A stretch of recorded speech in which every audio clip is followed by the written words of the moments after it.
Alright, so Gods, it gets to be us again for the biggest match of the DreamHack Dota 2 Cup, and we are going to have EG starting off on the dire side for this game 1 of 3, and no Tidehunter. We'll be looking at them over on the Radiant side. Already into our draft so far, and looks like we've already got one of our key heroes we've seen time and time again, game and game again, and it's going to be Loda's big hero is Ven already. But looks like it's got through the pool, and Mag also taken out, which I think we're all happy about. Oh, I'm absolutely thrilled. And it's a hero which EG will have been seeing following NoTide a bit. S4 has been playing amazing. And this, without a doubt, this hero will not make it through the ban pool a single game unless it's EG taking it with a first pick. They're not going to risk giving it to S4.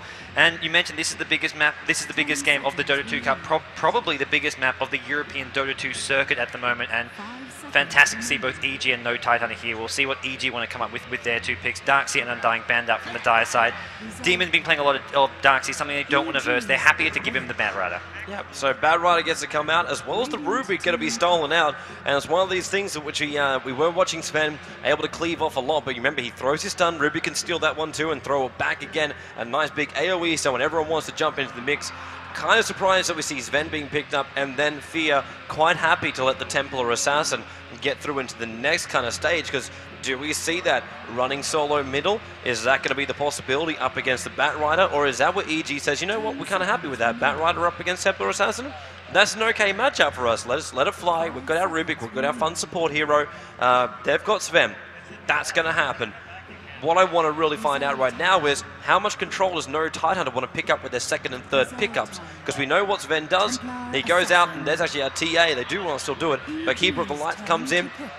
How much stacking are we going to see? How much preparation is there going to be coming out from no Tidehunter? And also, how much is EG going to let them do?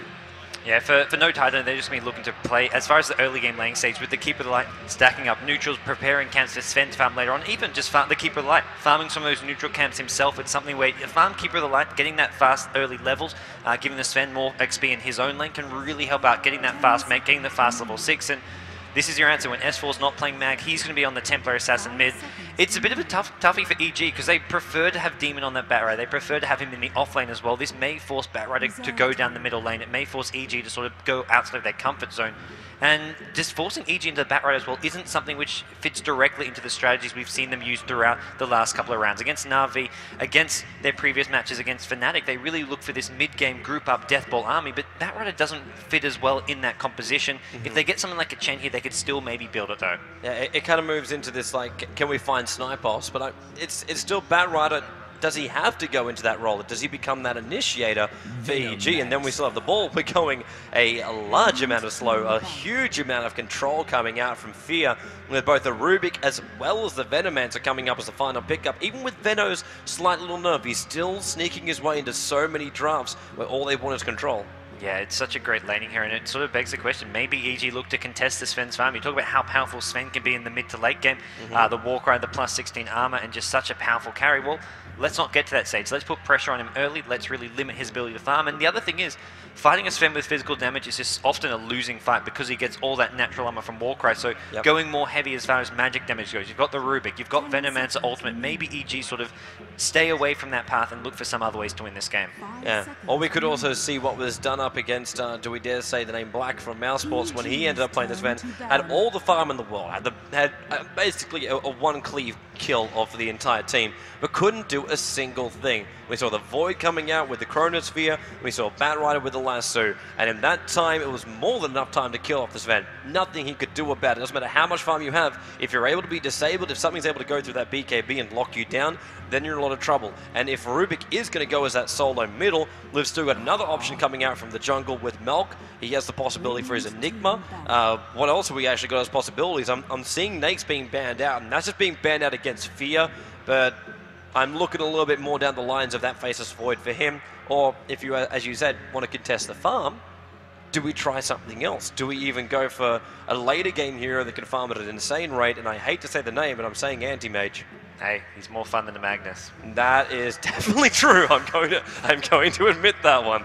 Yes. I mean, for EG, I think Faceless Void is a great opportunity if they want to have that carry who can sort of go slightly head-to-head with the Sven. The Chronosphere great in the late game. Something which they've done once already against Na'Vi, which I think is still a possibility based on the supports they've picked. Maybe we see another Clinks for Fear. They can run that in the safe lane and have that offensive tri-lane with Rubick, Venomancer.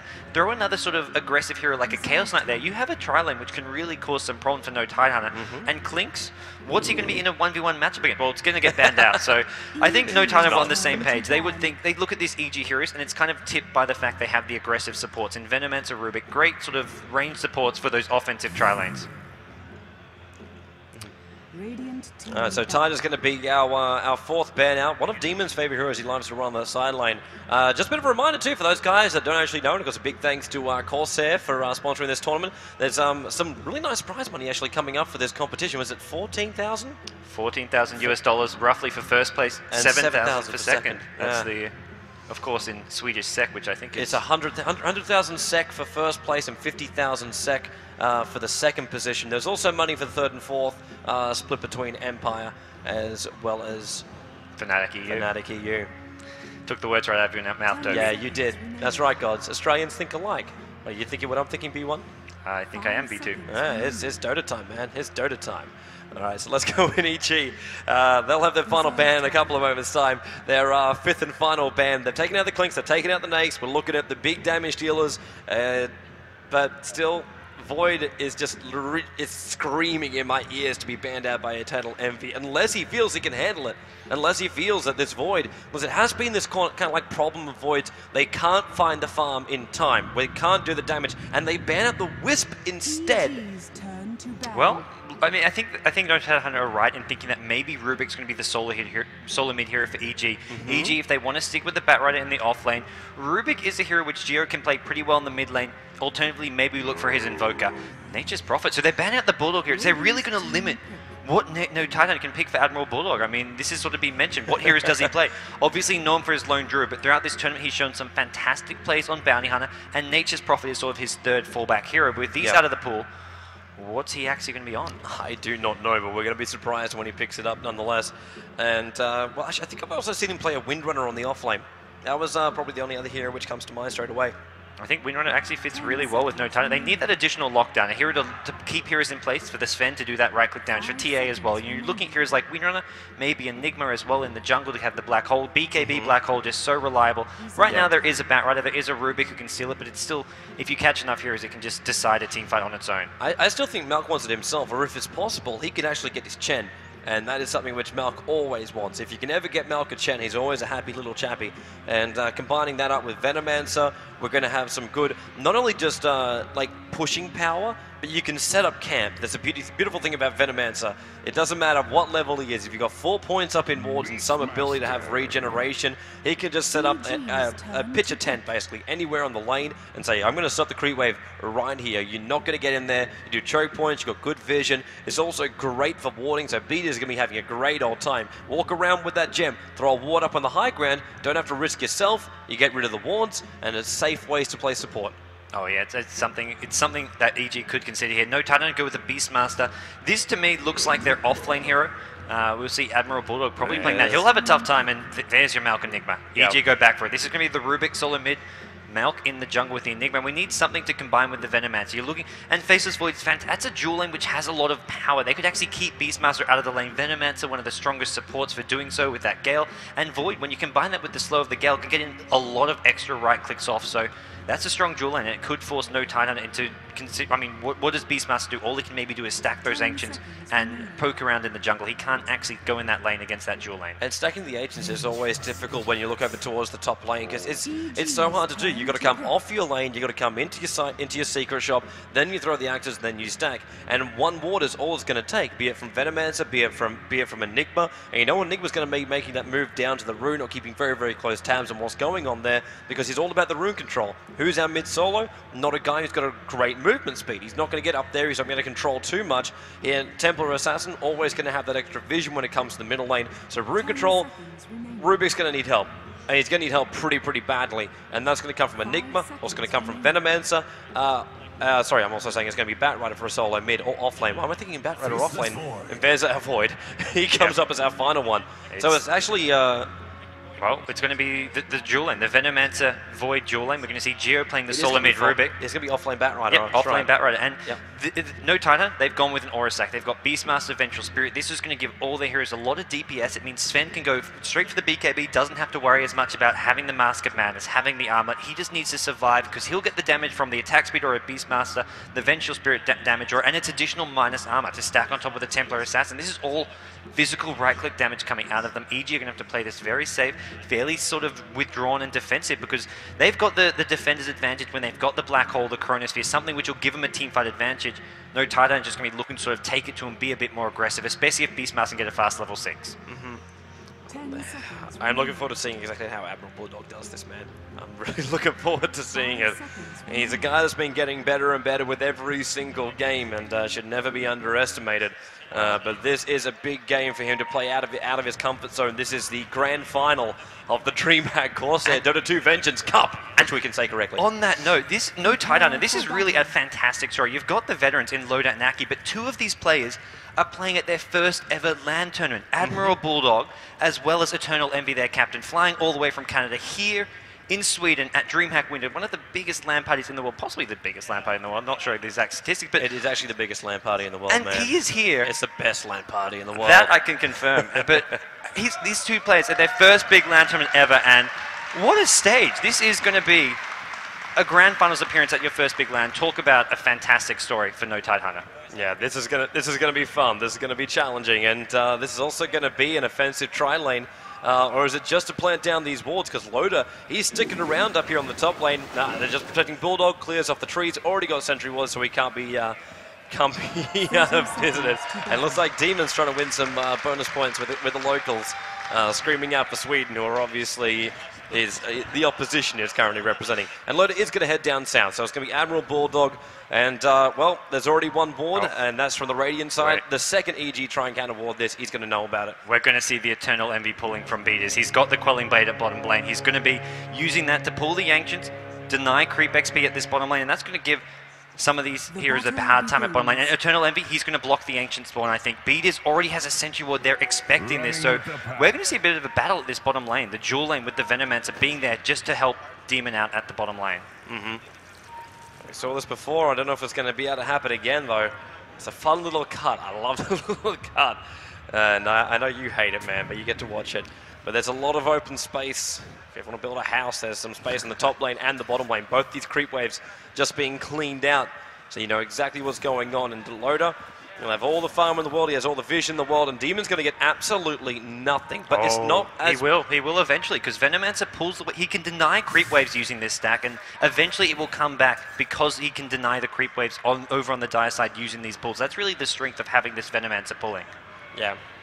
It's actually even better too, because you don't need to double stack up the Ancients to do it. It only takes one pull, only one camp to do it. Of course, if you have a double stack, then it's a very, very fast night. It's before NoTide can go down there and go, hey, sweet, maybe we can find ourselves a kill. Because we saw what Funnick was capable of doing with that lane when that happened. But it's a different hero. We've got Sven on this bottom lane. There's not that much power to really move around with. Akke, what's he going to do? Coddle Blast and then just help him, basically. It's not really the situation that NoTide want to be in. So Akke, he's going to find the control of his zone. So he's going to pull on through and make sure that he controls the lane just the same way that Bdiz will do on the bottom lane. Yeah, but then again, you look towards the middle lane, and the same thing's happening here. It is the tournament of the pulls. It is all about pulls this current metagame, denying as much XP from solos and farmers as possible. I mean, Sven, that's an entire creep wave getting denied. Similar thing at middle lanes. You're getting a ton of experience denied from this mid-camp pull. It's 4-0 up against 11-0, and that's TA.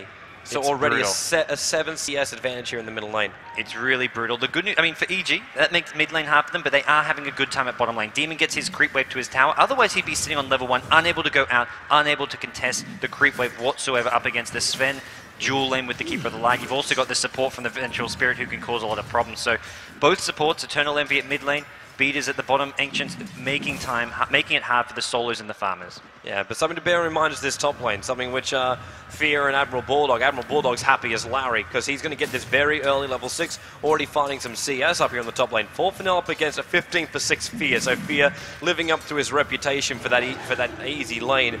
Well, not really that easy when he's so far back past that tier 1 tower, but still, always find the last hits, always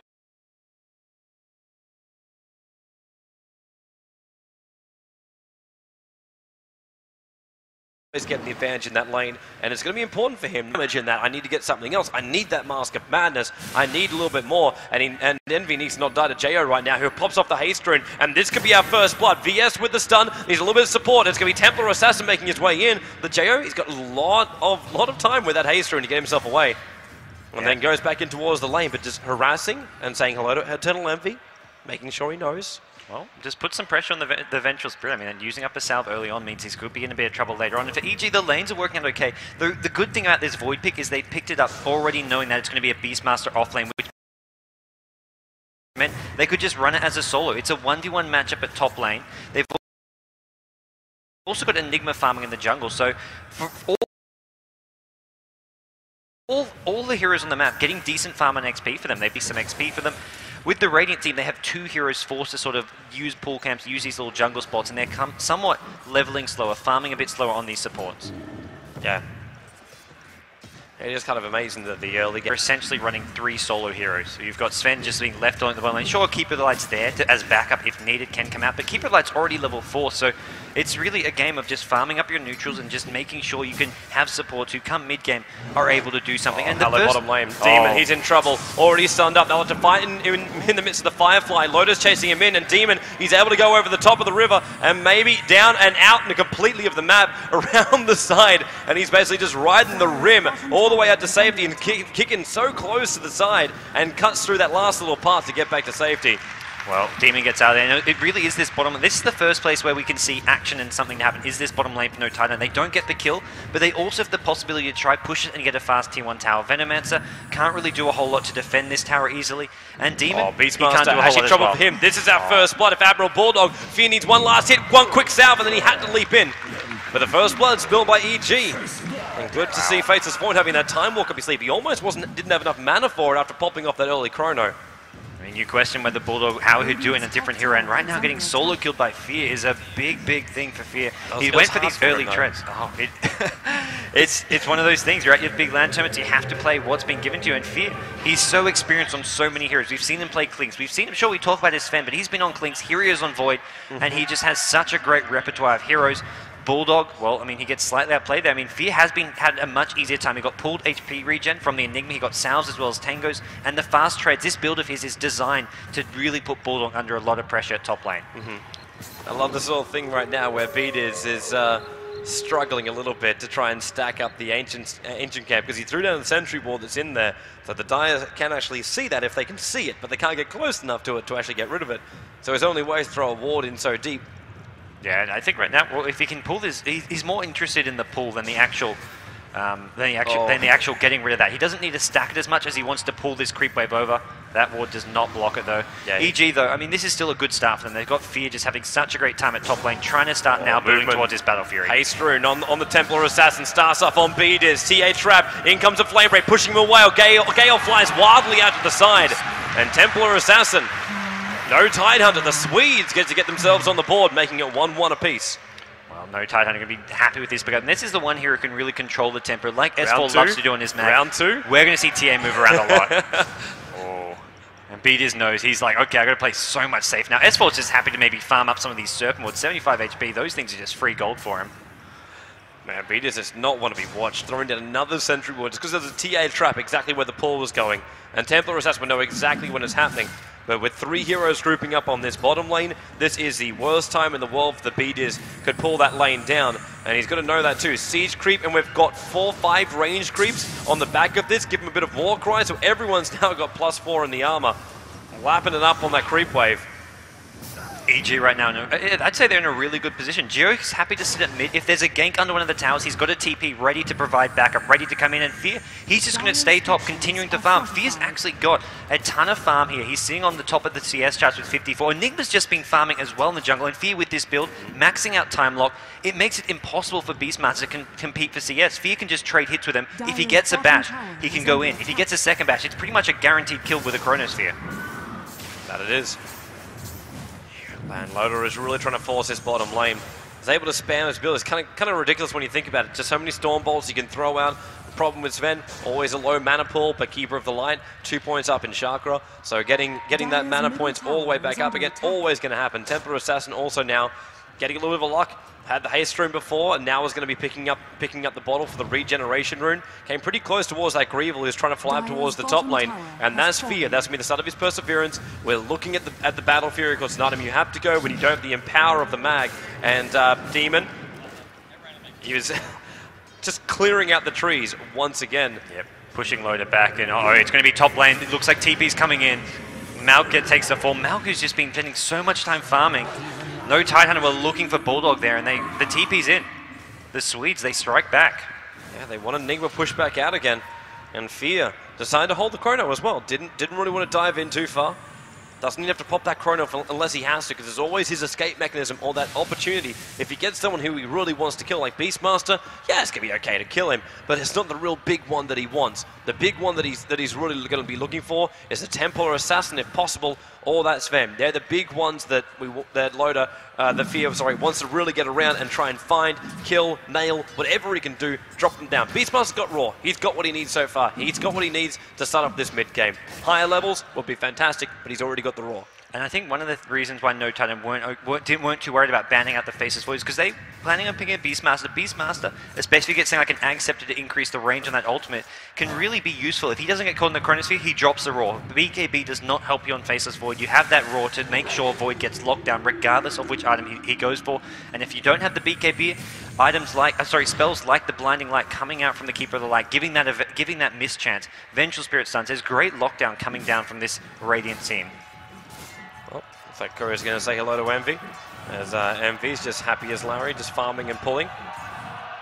And Loda's also having a great old time on that bottom lane. He's already managed to pick up his treads and going into his aerial club. So we're seeing I don't know if we'll see a straight BKB. I've seen a lot of events kind of like doing this, where they just pick up the Ogre Club and just chill on it, and then they'll get the crystals. They'll look for the crit, or they'll look for their next kind of items like the drums or something like that. And then later on they'll finish on the BKB. Up against EG, BKB is not the most important thing in the world. I'm actually even surprised that he's building up to it, considering you do have heroes like Batrider, like Enigma, like the Void. What are you supposed to do against that? There's a lot of spells that go through BKB here, but there's also spells that don't. Spells like the Telekinesis, like the Gale, and just having a BKB is good because the damage can come from the auras of the Beastmaster, the Vengeful Spirit. Picked up in the middle lane. Demon's got to get close enough to get that lasso off, but he can't get there because TA able to slow them down, and Vengeful Spirit trying to do his part, but they cannot get close enough. Radiant's top tower is under attack. At the same time, Tier 1 tower in the top lane is going to go down. Fear just on the front lines. There's a couple of Venomancer wards also giving him that little 10 we're talking about. Raw goes out. AdmiralBulldog just hurls it out and throws it onto 1.5 minute cooldown.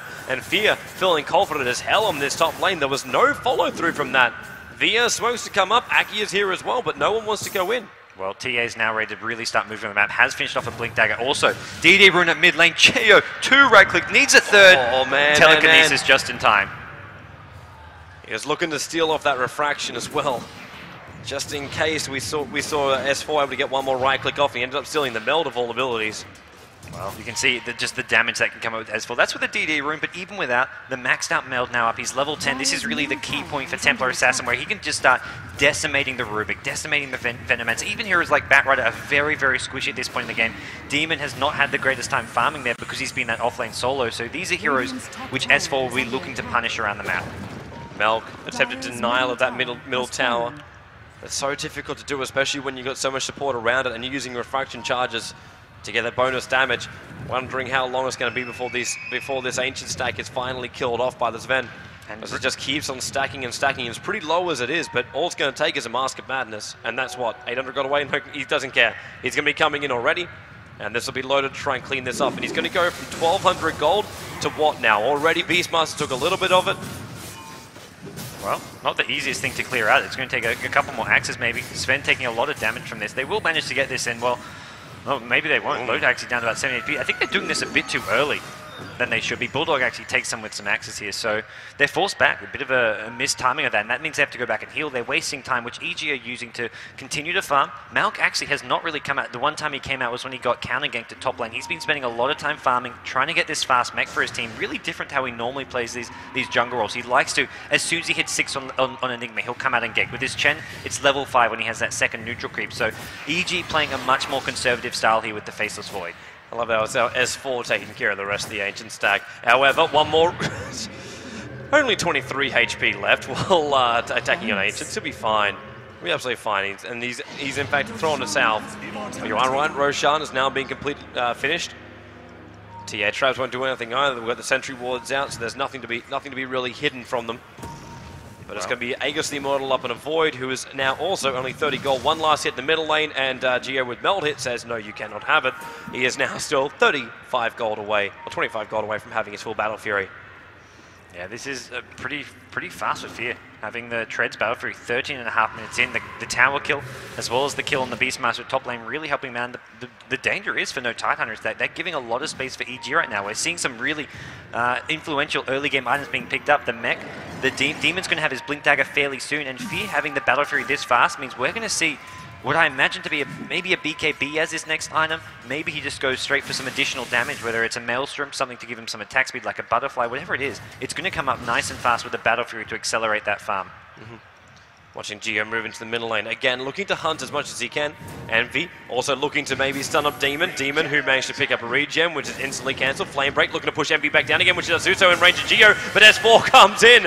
The nuke meld hit actually came out from Jeyo just then. It kind of looked like it flew from S4, but obviously just been stolen by the Rubick. So had to lose his support player. And S4 retreats back a little bit. Yeah, the meld on Rubick actually, one of those, it kept him alive there. TA. S4 was blinking in, trying to find Jeyo, but Jeyo just goes invis, doesn't give him the kills, and S4 unable to find those openings, despite having that fantastic start, getting a lot of farm at the mid lane, and it's been very quiet from him the last couple of minutes. He's got this Blink Dagger, now he's starting to build towards a BKB of his own, but we've already talked about, Toby, how the Faceless Void Chrono, Batrider Lasso, Enigma Black Hole, so many abilities that go through BKB, and that's something which I think in the Grand Finals, teams really recognize the importance of. Teams tense up, they play these longer games, BKB's always getting picked up, and having abilities that go through, just crucial. And that's something NTH do have of their own with the Beastmaster Raw. That's true. In these kind of matches, you want to have a security which lets you fight the way you want to fight, where you want to walk in, you don't feel the fear to walk in. And the BKB is always the same. The Black King bar with that huge immunity, what are you supposed to really do against that unless you've got these abilities? And that's why some teams, you start going, well, what have I got that goes through BKB? I've at least got to check this box once out of all of my heroes. EG checks it 3 times, and Tidehunter, they'd managed to check it out once. Actually, they got 2 technically if you're going to count the VS swap. So we got 2 abilities from one, 3 abilities from the other. So when it comes to these team fights, even with the BKBs, there's still going to be that control, but it's going to come down to the time, who gets caught, who doesn't, who's in the wrong position, who's in the right position. And when it comes down to the pure damage, as far as fights S4, go. wrong position in the middle of the Chrono of Fear, next to T1 Tower, picked up and slammed to the deck. And Fear is the one to get the last hit there on the Templar Assassin. Yeah, Jeyo with a fast Ghost Scepter up on him as well, but another kill going the way of Fear. We're still in the Ancient stack. Oh, they know about this. Really smart remember play. Empire. Remember Empire. Well, this looks pretty safe to me. Loda just going to have to be careful he doesn't take too much damage. You're going to have to share some of the tanking with Bulldog. And Loda actually forced back. They are going to deny EG a lot of farm here, but, well, EG getting kills at top lane on the Templar Assassin. And for EG, in a head-on fight, what I was trying to say before is that NoTide will come out on top if there's no big Chronosphere, if there's no black hole. They've got these auras to give all these DPS heroes of theirs, the Sven, the TA, even heroes like Beastmaster, so much right-click damage later on in the game. Look at this mid-push now. EG, of course, will be none the wiser in Coddle Blast, and you now see the reason why it is one of the best counter-pusher abilities in the game. It makes it so impossible to move in, and now EG looking to steal up the other stack. Blink down, Demon's got himself a Blink Deck, going to pull in S4, and should be his death in a couple of moments' time. Picked up, dropped down, looking for a couple of right-clicks. VS, Envy trying to swim back out again, but S4 being stunned. Fear comes in, and looking for the locks. There goes a big Coddle Blast, but it's only doing like a small amount of damage. Bulldog's the one being chased. VS swap, Jeyo managed to swap that one in. AdmiralBulldog goes up, throws to Max's Coddle Blast, and manages to pick up the Venomancer. Bdiz, the sacrificial lamb on the way back out. Demon being slowed down as well. This boar not making life too easy for him. But there's no extra support coming in time. Fear's coming down as well. But EG will retreat. EG get out of there. This team fight of theirs right now is just a bit too much for NoTide to handle. Hero's getting easily picked off. As soon as Demon gets the Batrider, that's where EG look to group up, force fights around the map, take whatever farm they can, and it's really difficult for NoTide to fight unless they can get a couple Keeper of the Light Illuminates off first to sort of wear away at EG. If EG are fully ready to go, have all their ultimates are full HP at the start of the engagement, EG come out on top. It was amazing. It was also amazing play from Jeyo. He was always grabbing the right ability, switching around. That VS swap even got him the third kill. It could have just been a 1-for-2 at the end of all of that, but it ended up being a 3-for-1 with bigger advantage for Evilgeniuses. And Rubick, always a pain in the ass. But the fact now he's got Stormbolt, we've got some good stuns. We've already got the pickup now on S4. Fear's here, bash him down, get through the fraction. Even going to drop the Chrono to ensure the kill on the Templar Assassin. And 100% successful. Yeah. Dust and Chrono. This is why Void has sort of become a popular pick, not because of just the team fight. The fact you can just use Chronosphere to solo kill as a hard carry, as your main team's farmer, being able to get solo kills is a key thing. It slows down the game, it gives you more time to farm. While one opposing team's hero is dead, it gives you more time to farm. It means your opposing team is stuck playing defensive, staying on their side of the map, and Fear just goes back, goes find somewhere else to farm, goes from camp to camp, and being able to use a Chronosphere for a solo kill is really the power of Faceless Void. Yeah, and the amazing thing is too, not just sitting in the jungle 24/7 just farming off. Fear gets Battle Fury and says, okay, I'm going to go out and kill. Like there's kills to be found, and I can use my Battle Fury not just to sit back, but to push the lane. And now that we see Maelk, who 19 minutes in has the Mech, the Soul Ring, and now buys a Blink Dagger flying out to him. We've got huge initiation to come out from Maelk. Already the jumping repositional initiation that comes out from Faceless Void. The Blink Dagger that's up on Batrider. EG are getting everything their heart could so desire. As far as NoTide goes, where's their heart's desire? We've got BKB up on Sven, working towards that Mask of Madness. Coddle has finished up the Mech, so that's a nice little thing for them to have. Templar Assassin, Blink, but not yet BKB.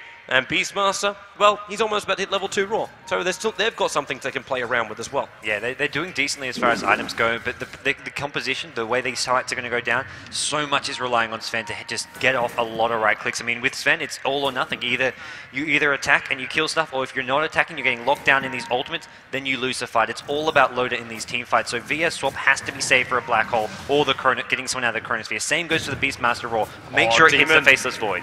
Timing for the blink there from the Templar Assassin. I think he would have heard the flames and then instantly moved himself away.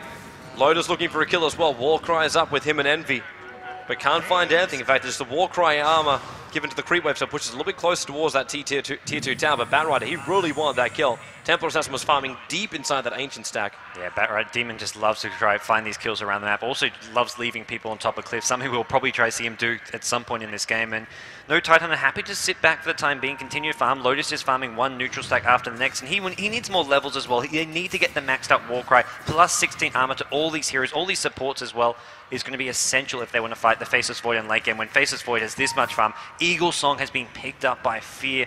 Holy crap, Toby. That is so early to even be looking at this. And how are they even going to right-click him? You kind of want to attack him. It's like, well, we're going to have a huge amount of evasion coming out from the Butterfly. And then we've also got the backtrack. And this is when Faceless Void just becomes, you can't kill him because he manages to evade everything you want to throw.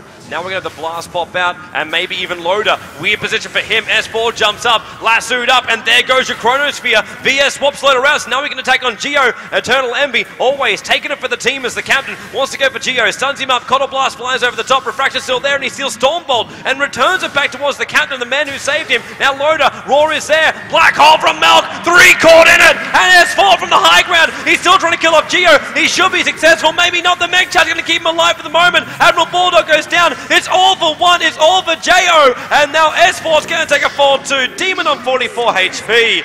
Amazing fight for Evilgeniuses. Sensational play and coordination there. I mean, Fear immediately, Loda just going in a bit too aggressively there. The Chronosphere is always going to be there to stop his momentum, to stop him just going in and taking out hero after hero with that, with that BKB. BKB alone is not going to be enough to go into EG and fight. Sure, the Vengeful Spirit swap is there to save you, but if you have to be saved, it's already a lost fight. And you can see there, EG get a full team wipe. They followed up with a tier 2 tower and find themselves with a big lead all of a sudden. Yeah, how much did we just expand out? It looks like it was going down a little bit. That was 2,500 worth of gold going their way, and experience that almost about to pop the 10k mark. It's just EG stretching a little bit further ahead. It felt so balanced. It felt so balanced. Of course, we do still know the lockdown potential of this lineup from EG. We saw it in that last engagement. The Black Hole, we already would have had the Chrono, and the Batrider lockdown as well. All these kind of things just all teaming up together, which completely disrupts the momentum and the synergy of the Tidehunter lineup. And you can't deal with that kind of stuff unless you catch someone out, unless the opening is there. And Fear, 23 minutes in, buys up the remaining part of his Butterfly. 23-minute Butterfly and Battle Fury.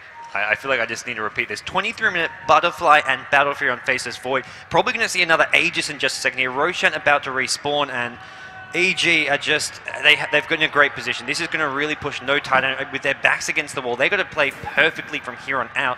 They've got to find pickoffs. They've got to find these openings in some of these team fights to break through this EG just death ball of an army. Well, the ball's about to move down towards the bottom lane. Looks like Demon already being that little extended part. TA slowing him down, and in goes the jump. Wants to kill up Bulldog. Nice swap by Envy. Means we're going to get the rob, but then again, Fear pops the Chrono. He's bumped away by the Flame Break, but it doesn't matter. He goes for the next one, holding Loda in position. Fear wants to man it up, and then Loda does man even more. Not enough. The Raw is there. Loda brings him down. Now over towards Jeyo. The Sentry one is there. He melted up. He thought he was safe, and now Loda goes for a second, but Ghost Scepter keeps him alive. Picks up, drops back down again. Maybe enough damage. He steals one. He's getting stunned up. The War Cry lets him live for a little bit longer, but not long enough. And now over on towards Bdiz. Axe to fly, and S4 meld, right click, Venomancer ultimate, and the Swedes hit back.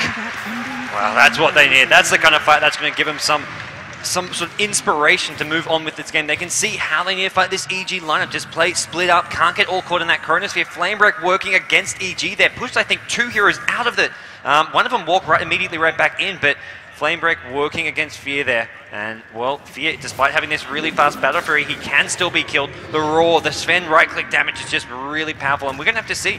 He even has Evasion there, just not working towards his favor. So, going to maybe have to see some more armor being picked up by Faceless Void. Fear maybe going to offer something like an Assault Crest later on, unless he just wants to rush that BKB. That is definitely another point. Does he go the BKB? The roll was the only thing that was there, and it was used on him, but had very little effect anyway. I think he actually managed to backtrack the damage from the roar, if I'm not mistaken. Just so much to deal with. An EG, they give something back, but again, how much? Not that much in comparison to how much EG was already pulling it so far ahead.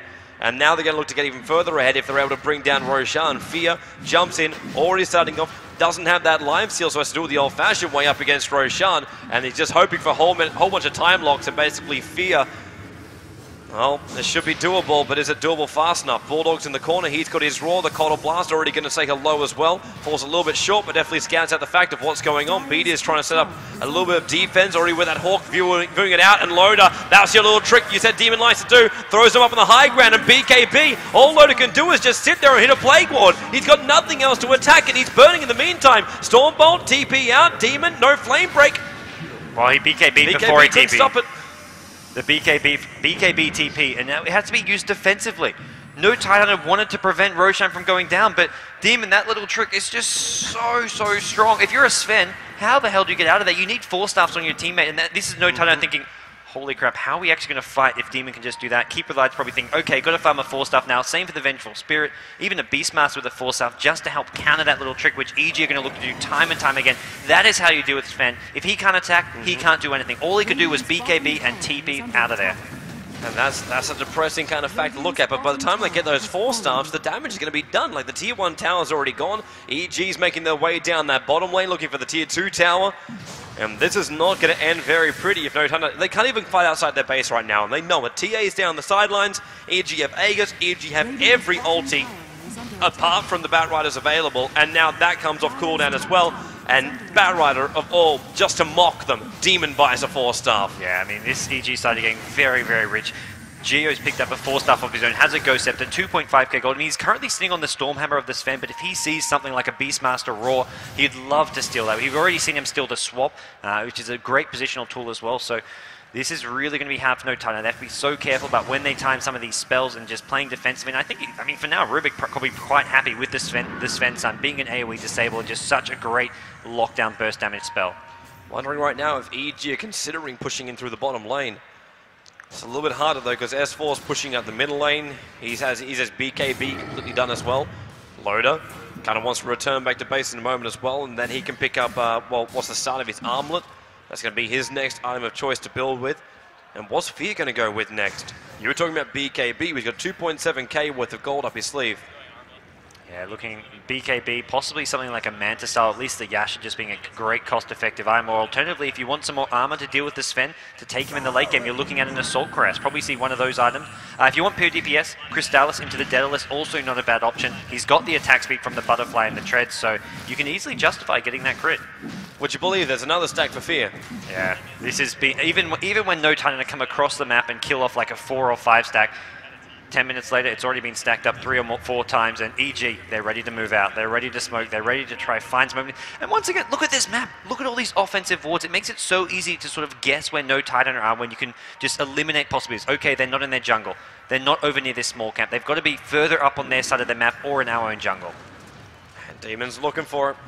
And, well, if only they had a ward up on the high ground. EternalLenvy at least managed to de-ward that little area out, but EG planned their own little ward on this bottom deck. And if they walk up past this mountain, they are going to get spotted, and that's instantly when NoTide won't get caught out. But EG, they find nothing. Smoke for nothing. They grab the creep wave and say, hey, let's just go in anyway. We've got 2 heroes up in the top lane. S4 still got a TP back out again. And Beastmaster, he just buy a Blink Dagger? And look at this at bottom. Bdiz just de-warded that big cliff. Mount Everest has been taken out. Bdiz drops a Sentry Ward, leaves a Venomous Ward, and bye-bye vision. No Tidehunter once again playing blind. They won't really mind too much about this, I don't think. They're fighting on the high ground. They don't want to go out too much. They just want to know if EG, if everyone's here to kill it off. Dire Strike's just being fortified because we do have S4 and Loda trying to force this. Already using the Warcry Loda on this top lane. He wants this tower because he wants to finish up his armor before he's got to come back. So fortification for the Radiant side. Got to pop this tier 3 tower down half-life, and Demon managed to pick up a bit of a souvenir as EternalLenvy. So Vengeful Spirit's already down, so we're fighting this 4v5.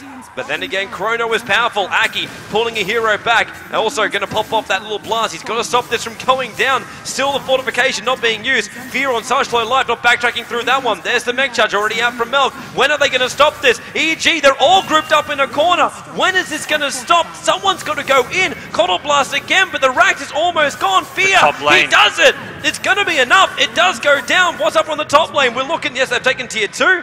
But it hasn't been a full Rax. They've tried to go counter, but it hasn't worked. Or maybe Loda. Loda kills off Jeyo. BKB goes up, pops the God Strength. Now Maelk wants to chase him down. He's got Blink Black Hole if he wants it, but then again, there's no one else to follow up, and Loda says, all right, let's do this, man. Fear. Fear on the way. He's got a Time Walk as well as the Chronostrap up his sleeve. They want Loda. Hold him in with the Black Hole. Fear. Overkill, but for Loda, they're going to say it's worth it. Holding him there and get the kill. Well, as far as, I mean, that's EG. They take that kill. They're happy to use both Chronosphere as well as Black Hole because they can just spend the next couple of minutes regrouping, farming. Their age is going to expire in the next minute, so they're probably not going to be looking to push and take another set of Raxes in the immediate future. Fear, though, has picked up his next big item. He's got a Manta style up, and that's another way. EG, we've seen in the past games, they love to just slowly push, basically systematically whittle away your base, and Manta style a great item for doing that. You can just send in the illusions onto those towers, Raxes, without putting your own hero in much danger. Dangerous times again coming the way of NoTide, but they've got a 5-minute gap, basically.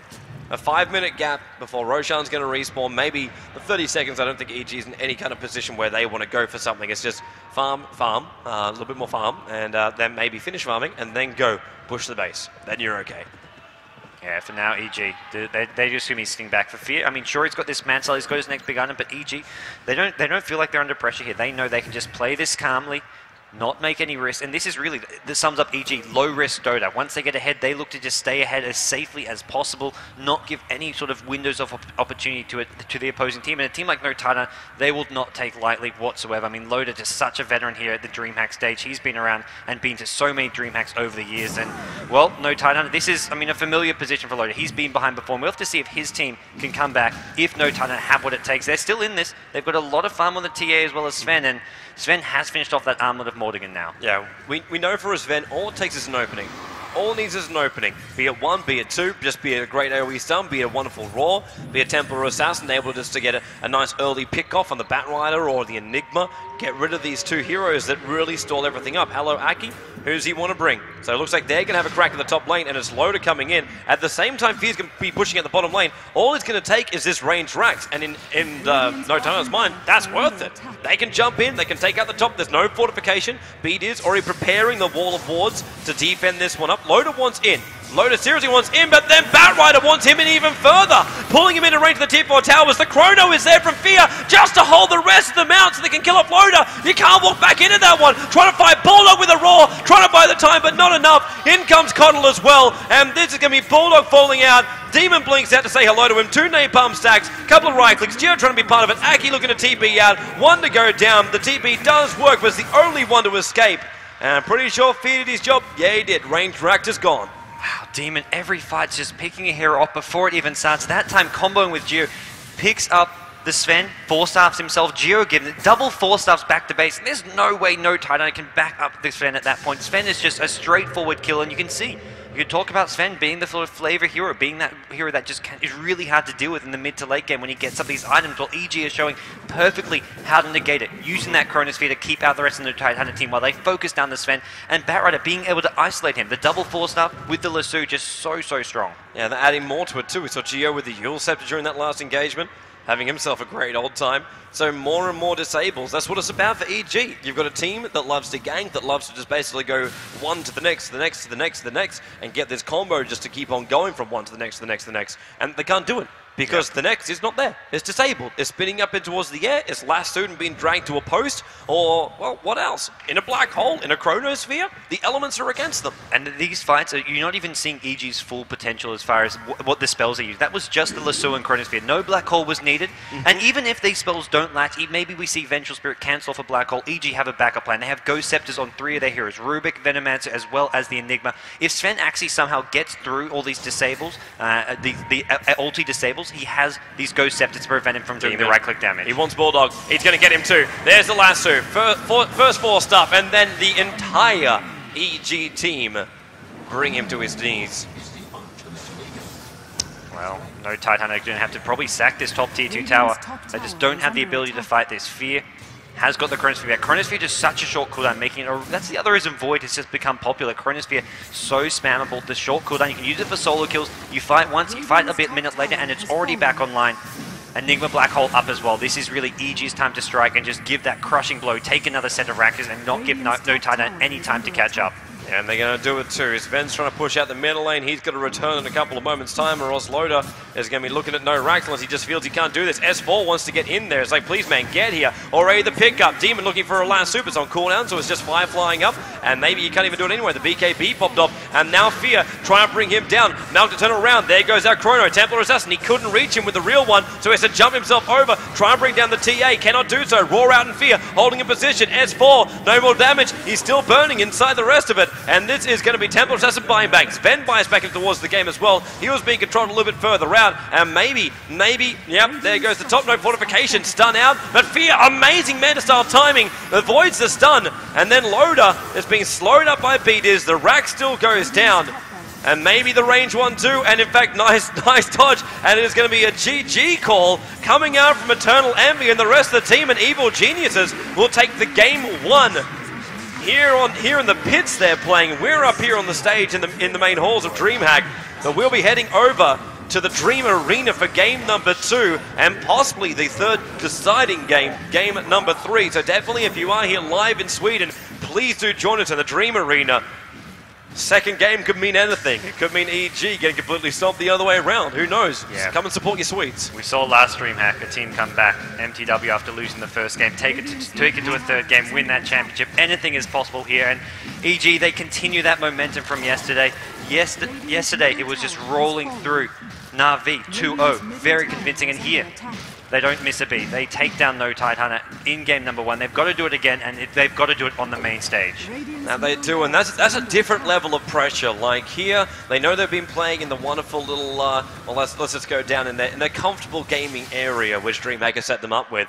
And they've got to move to a main stage. Casters blaring in their ears, quite happily doing so as well. And they have to sit on the main stage, crowd right in front of them, cheering them on. Then we've got the crowd right here. They get to head themselves over and enjoy the match face to face. Game right there, players right there, enjoying the beauty that is Dota 2. And finally, we are going to actually bring down the throne and bring it back to James and Draskell. Boys, you were sitting there on the sidelines watching the game. What were you thinking, James? What were you thinking?